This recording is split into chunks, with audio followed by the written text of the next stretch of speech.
अस्सलाम वालेकुम viewers, welcome back to my channel stories की दुनिया। कैसे हैं आप सब? उम्मीद है आप सब लोग ठीक होंगे। तो चलते हैं कहानी के बकिया हिस्से की तरफ। चांद मेरा हमसफ़र। तो उसने गुस्से में आकर मोबाइल ही ऑफ़ कर दिया। बदतमीज़ कमीना लोफर कहीं का ना हो। अल्लाह अल्लाह करके इसके पेपर्स ख़त्म हुए और इसकी जान छूटी। इसने तो खूब आराम करने का प्लान बना रखा था। वो मोबाइल दोनों हाथों में पकड़े टाइपिंग करने में मसरूफ़ थी जब रोहेल को दरवाजे की चौखट पर खड़े पापा खड़े पाया। मिरहा ने हल्की सी मुस्कुराहट से रोहेल को देखा। वो छोटे छोटे कदम उठाता उसके पास आया और बेड पर इसके साथ बैठ गया। कैसे रहे तुम्हारे एग्जाम? बहुत अच्छे माशाल्लाह। अब्बा की ज़मीनों को संभालने का डर इतना हावी था कि सारे एग्जाम्स पास कर दिए मैंने। मिरहा ने ज़्यादा मुस्कुराहट से रोहेल को चमक कर अपना अजीम कारनामा सुनाया। हम तो अब अब्बा को चाहिए कि तुम्हारे हाथ पीले कर दे, रोहेल ने हंसी दबा कर कहा। मिरहा के माथे पर बाल पड़े। उसने मनसूई गुस्से से रोहेल को घूरा। मेरी फिक्र ना करें आप, अभी मुझे आपके बच्चों की चड्डियां भी धोकर सुखानी है। मिरहा की बात पर दोनों हंसने लगे। अब मिरहा ने दरवाज़ा नॉक किया। अजीम साहब आंखों और नज़र का चश्मा पहने किसी किताब को मुताले करने में लगे थे जब मिरहा की आवाज़ सुनाई दी। उन्होंने इसे इजाज़त दी और चश्मा उतार कर किताब के साथ साइड टेबल पर रखा। मिरहा ने अजीम साहब के करीब बैठते हुए एक नज़र शगुफ्ता बेगम को देखा जो मुसल्ले पर बैठी तस्बीह पढ़ रही थी। ये वक्त उनके वजीफे का था। मिरा ने सर झटका और अजीम साहब की तरफ देखा जो इसे देखकर हल्का सा मुस्कुराए। अब्बा कल मुझे हुमा की तरफ जाना है अपनी बुक्स और कुछ ज़रूरी चीज़ें लेने। मैं चली जाऊँ? मिरहा ने धीमी आवाज़ में पूछा। हाँ चली जाना। जी शुक्रिया। वो उठ खड़ी हुई। दोपहर शुरू हो चुकी थी और वो हुमा की तरफ जाने के लिए तैयार खड़ी थी। ड्राइवर ने इसके कार में बैठते ही कार चला दी थी। वो हुमा के घर से तकरीबन 3 बजे निकली थी। इसने टाइम देखा तो हुमा से ज़रूरी चीज़ें लेकर माजरत करती कार में बैठ गई।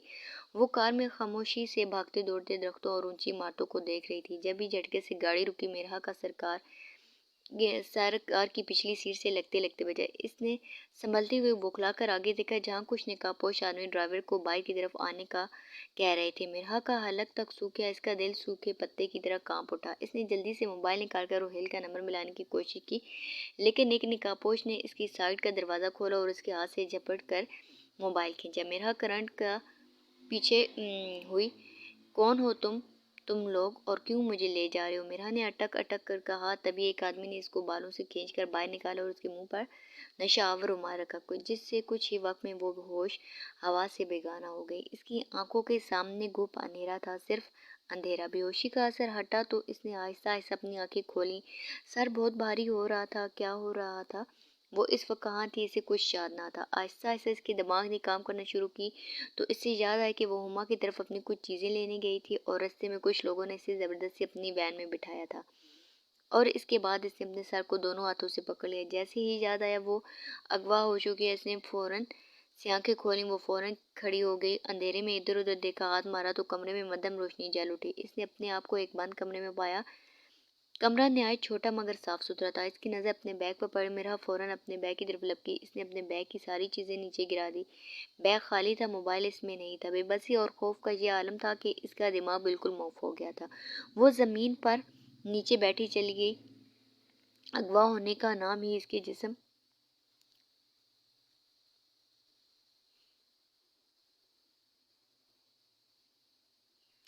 बिल्कुल मौफ हो गया था। वो ज़मीन पर नीचे बैठी चली गई। अगवा होने का नाम ही इसके जिस्म का खून निचोड़ने के लिए काफ़ी था। इसका चेहरा बिल्कुल सफ़ेद हो चुका था, ऐसे जैसे मारो तो जान नहीं, काटो तो लहू नहीं। इसने सर घुटनों में गिरा दिया और हलक फाड़ कर रोने लगी। जब रो कर थक गई तो दरवाजे पर आवाज़ सुनाई दी। वो बदक कर पीछे हुई। वो बहुत सहमी हुई थी। अजीब वसवसों ने इसे घेरा हुआ था। इसका जिस्म कांप रहा था। दरवाज़ा खुला तो कमरे में एक अडेर उम्र औरत ट्रे में खाना लेकर आ रही थी। मेरा फ़ौरन इस औरत की तरफ लपकी। क्यों बंद किया गया मुझे यहाँ? आखिर कौन हो तुम लोग? मुझे क्यों यहाँ लाए हो? प्लीज़ मुझे जाने दो, मेरे घर वाले परेशान हो रहे होंगे, मुझे जाने दो। वो आंसू के दरमियान चीख के कह रही थी। अडेर औरत ने कोई जवाब ना दिया, बस ट्रे टेबल पर रखी और जिस बेतासुर चेहरे के साथ आई थी वे वैसे ही चली गई।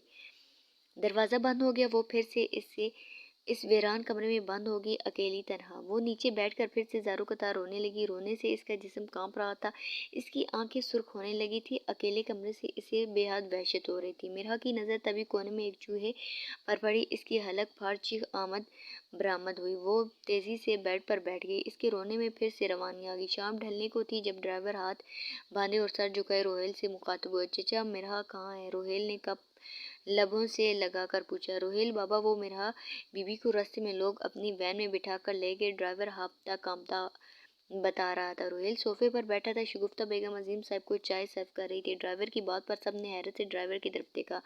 रोहेल फ़ोन ड्राइवर की तरफ लपका और इसको शानों से पकड़ लिया। क्या बोल रहे हैं सुलेमान चचा आप? रोहेल ने सख्ती और हैरान से पूछा। गुफ्ता बेगम सीने पर हाथ रखे बैठी चली गई। ड्राइवर इनका पुराना मुलाजिम था। ड्राइवर ने मैं वैन सारी बात रोहेल को बता दी। रोहेल का दिमाग रोहेल का दिमाग भंग से उड़ गया। अजीम साहब दम साधे ड्राइवर को सुन रहे थे। शगुफ्ता बेगम ने रो रो कर बुरा हाल कर दिया था। रोहेल, पुलिस को फ़ोन फ़ौरन मिलाओ। अजीम साहब उठकर रोहेल के मुकाबले खड़े हुए। अम्मा, मिरहा को कुछ नहीं होगा, मैं ऐसे कुछ भी नहीं होने दूंगा, रोहेल ने कहकर मोबाइल जेब से निकाला। फिर टटक के रुक गया। इसके क्लिनिक से कॉल आ रही थी। इसने यस का बटन दबा दिया। सर, मैं युसरा ने सुसाइड करने की कोशिश की। सर मैं सर मिस युसरा ने सुसाइड करने की कोशिश की है और उन्होंने इसका जिम्मेदार आपको ठहराया है। रोहेल का दिमाग चकरा कर रह गया। इसे युसरा की इस दिन वाली बातें याद आ गई। हो, ये सब युसरा का ही काम है। रोहेल ने होंठ भींच लिए। इसने बिना कुछ कहे फ़ोन बंद कर दिया। इसे सिर्फ मिरहा की फिक्र थी। दुनिया बहुत जालिम है और इसकी बहन बहुत मासूम। वक्तन डोर बेल बजी। घर के मुलाजिम ने जकड़ कर दरवाज़ा खोला। साहिब, बाहर पुलिस खड़ी है, आपका पूछ रही है। मुलाजिम ने झुके सर के साथ रोहेल को मुखातब किया। ये क्या हो रहा है रोहेल? पुलिस यूँ हमारे घर में क्यों आई है? सब ठीक है ना रोहेल? शगुफ्ता बेगम ने आंसुओं से लबरेज आंखों से पूछा। कुछ नहीं होगा अम्मा, अभी मुझे इन लोगों के साथ जाना होगा, मैं वापस आकर बताता हूँ सब। रोहेल माँ को दिलासा देकर बाहर चला गया। अजीम साहब भी इसके हमरा बाहर चले गए। या अल्लाह, मेरे बच्चों की हिफाजत करना, न जाने मेरे घर को किसकी नज़र लगी। शगुफ्ता बेगम ने हाथ उठाकर आसमान की तरफ देखते हुए दुआ की। रात का वक्त हुआ तो मिरहा की आवाज़ खटके से खुली। इसने आंखें मलते हुए इधर उधर देखा। ब्लू सूट के आस्तीन कोनियों तक फोल्ड किए, टाई की नोट ढीली किए, वो स्पाट चेहरे लिए अंदर दाखिल हुआ। मिरहा सहम कर पीछे हुई। रिलैक्स, मैं बस तुमसे बात करने आई हूँ। वो सोफे पर बैठते हुए टांग पर टांग जमाए मिरहा पर नजरें मरकूज किए बोला कि कौन हो तुम? क्यों तुमने मुझे यहाँ पर बांध के हुए? मिरहा ने कांपती हुई आवाज़ में पूछा। खौफ इसकी आवाज़ से खौफ इसकी आवाज़ से वाज़ेह हो रहा था। इसने सिगरेट का गहरा कश लिया और सांस से धुआं अंदर उतारा। मिरहा ने बेबसी से इसकी तरफ देखा। आखिर तुम बताते क्यों नहीं? क्यों तुमने मुझे यहाँ बांध के? वो चीख कर बोले। इसने सिगरेट की को बूट से मसला और छोटे छोटे कदम चलता इसके करीब आया। मिरहा बदक कर पीछे हुई। दूर रहो मुझसे, उसने सख्ती से कहकर इसे खुद से दूर किया। रोहेल, रोहेल अजीम, जानती हो इसको? इसने पैंट की जेबों में हाथ डालते हुए पूछा। रोहेल, मिरा ने आस्की से जेरे लब दोहराया। तुम मेरे भाई को कैसे जानते हो? इसने संभल कर सुर्ख आंखों से पूछा। उसने मुड़कर आंखों में गुस्सा लिए मिरा को देखा। तुम्हारे भाई की वजह से, सिर्फ इसकी वजह से आज मेरी बहन ने सुसाइड करने की कोशिश की है। इसने मिरा का बाजू दबोच कर इसे अपने करीब किया। मेरे भाई की वजह से? उसने जैसे कोई गलत सुना हो। लेकिन इसने मेरी क्या गलती है जो तुमने मुझे यहाँ बंद किया हुआ? तुम्हारी बहन खुद मेरे भाई के पीछे पड़ी थी। मेरा भाई तो उसकी तरफ देखता तक नहीं था। मीरा ने अपना बाजू छुड़ाने की सही की। इसने गिरफ्त मजीद सख्त की और किना तोज नज़रों से मिरा को घूरा। वो मेरी इकलौती बहन थी। तुम्हारे भाई ने इसे हर्ट किया, इसकी वजह से आज वो इस हालत में है। मेरा भाई ऐसा नहीं है, समझे तुम? तुम्हारी बहन ही एक कमज़ोर किरदार की चटाक।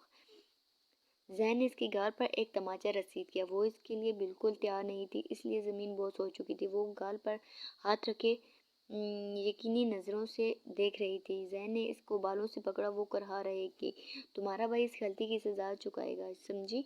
वो भी तो जाने की बहन को जब तकलीफ होती है तब कैसे लगता है। वो आंखों में खून लिए चबा चबा कर कह रहा था।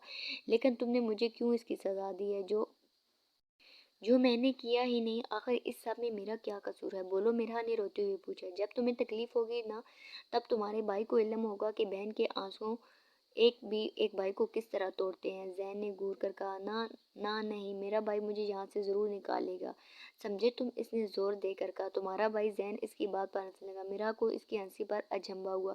तुम्हारा भाई? इस वक्त وہ میرا کے قریب آیا اور اس کی آنکھوں میں آنکھیں ڈال کر کہا وہ اس وقت جیل میں ہے۔ میرا شد اور پھٹی پھٹی آنکھوں سے زین کو دیکھ رہی تھی۔ تو تم نے میرے بھائی کو جیل میں ڈالا، تم نے۔ اس نے زین کا کالر پکڑ لیا۔ زین نے جھٹکے سے اس کی کلائی پکڑی اور اس کا گال دبوچا۔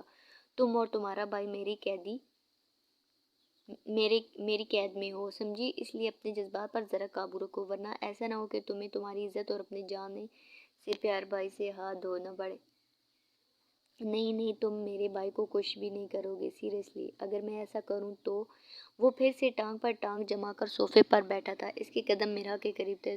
تم ایسا نہیں کر سکتے، میں تمہیں تمہاری بہن کا واسطہ دیتی ہوں، مجھے جانے دو اور میرے بھائی کو چھوڑ دو۔ میرے بھائی کی وجہ سے تمہاری بہن پر یہ مصیبت نہیں آئی، وہ خود اپنی وجہ سے اس مصیبت میں پھنسی ہے، میرا نے رندی ہوئی آواز میں کہا۔ زین نے ہنکار بھرا، لیکن یہ سب کر کے میرے دل کو سکون نہیں ملے گا، اس لیے میری ایک شرط ہے۔ زین نے شیطانی مسکرایا، لبوں پر سر کہا۔ میرا نے نہ سمجھی اس کو دیکھا۔ کیا تمہارا بھائی آزاد ہو جائے گا اور تم بھی بحفاظت اپنے گھر جا سکتے ہو، لیکن میری ایک شرط نہیں تمہیں ماننا ہوگی، تمہیں مجھ سے نکاح کرنا ہوگا۔ زین نے اس کے قریب جھکتے ہوئے کہا۔